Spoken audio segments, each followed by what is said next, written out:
Dunia intelijen internasional sempat dibuat bingung oleh satu hal yang sulit dijelaskan, yaitu bagaimana mungkin Iran tetap mampu melancarkan serangan drone kamikaze secara intensif, bahkan setelah berbagai klaim dari Amerika Serikat dan Israel yang menyatakan bahwa fasilitas militer dan pusat komando Iran telah dihancurkan melalui serangan udara presisi.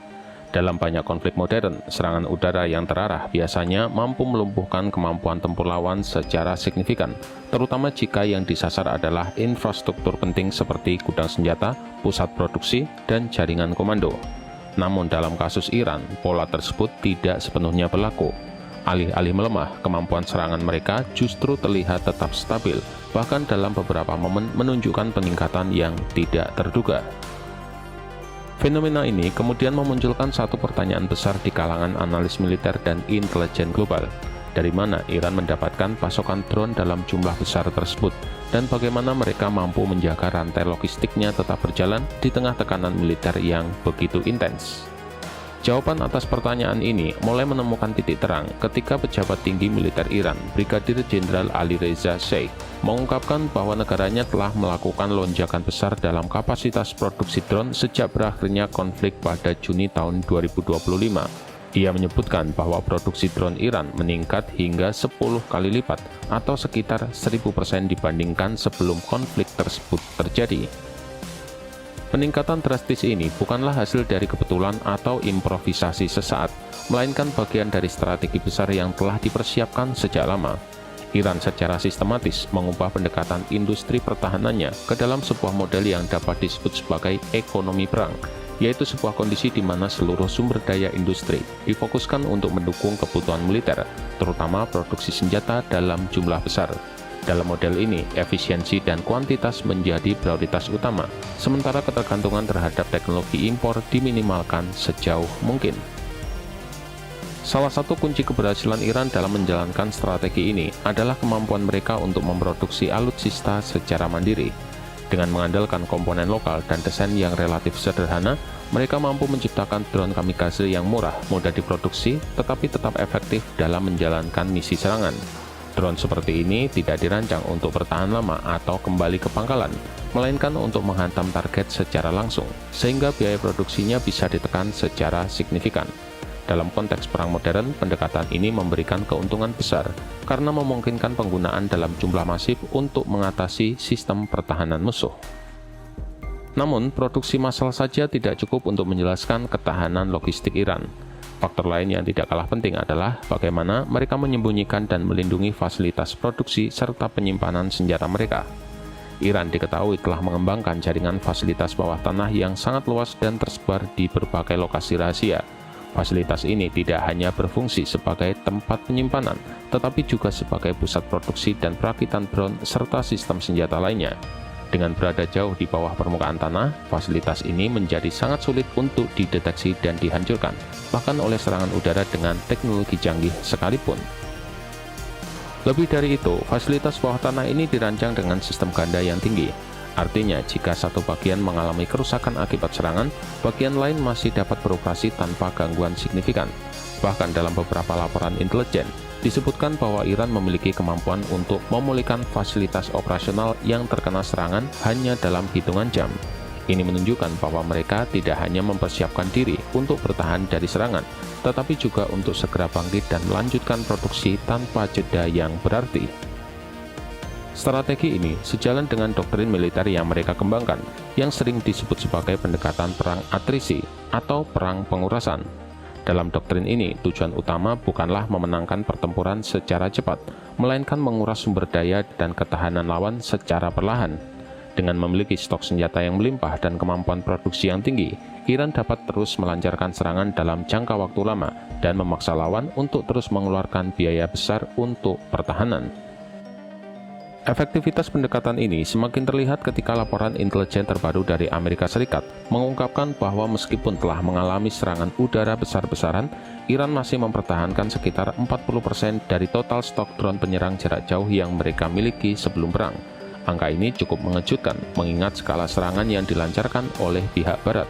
Tidak hanya itu, Iran juga dilaporkan masih menguasai sekitar 60% dari peluncur rudal balistik dan jelajahnya, yang merupakan komponen penting dalam strategi serangan asimetris mereka. Angka-angka ini memberikan gambaran bahwa kerusakan yang ditimbulkan oleh serangan udara Amerika tidak sebesar yang diklaim.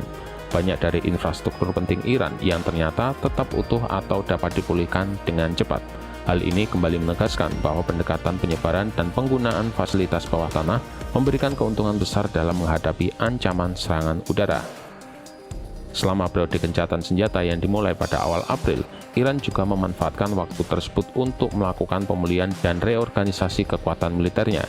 Dalam waktu singkat, mereka berhasil mengevakuasi lebih dari 100 sistem senjata dari lokasi-lokasi tersembunyi seperti gua dan bunker bawah tanah.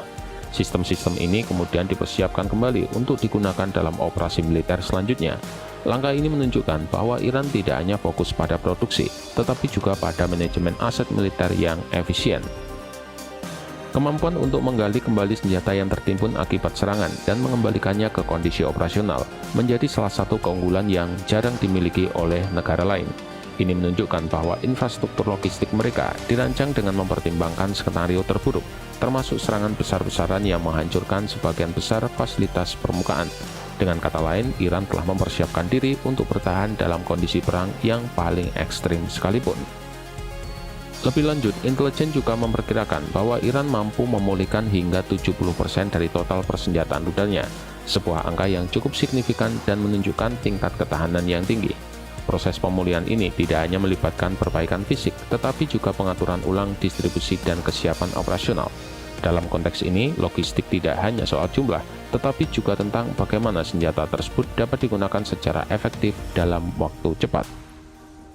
Kondisi ini memberikan implikasi besar bagi strategi militer Barat.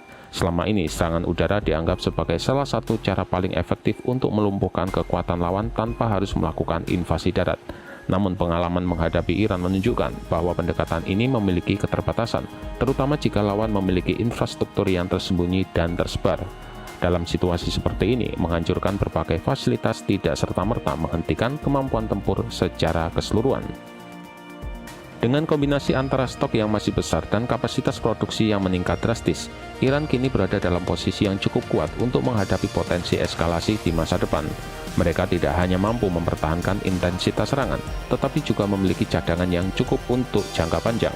Ini memberikan mereka kendali dalam konflik karena dapat menentukan kapan dan bagaimana serangan dilakukan. Selain itu, keberadaan drone dalam jumlah besar juga memberikan efek psikologis yang signifikan. Lawan harus selalu berada dalam kondisi siaga tinggi karena ancaman dapat datang kapan saja dan dari berbagai arah. Sistem pertahanan udara yang mahal pun menjadi kurang efektif jika harus menghadapi serangan dalam jumlah besar secara simultan.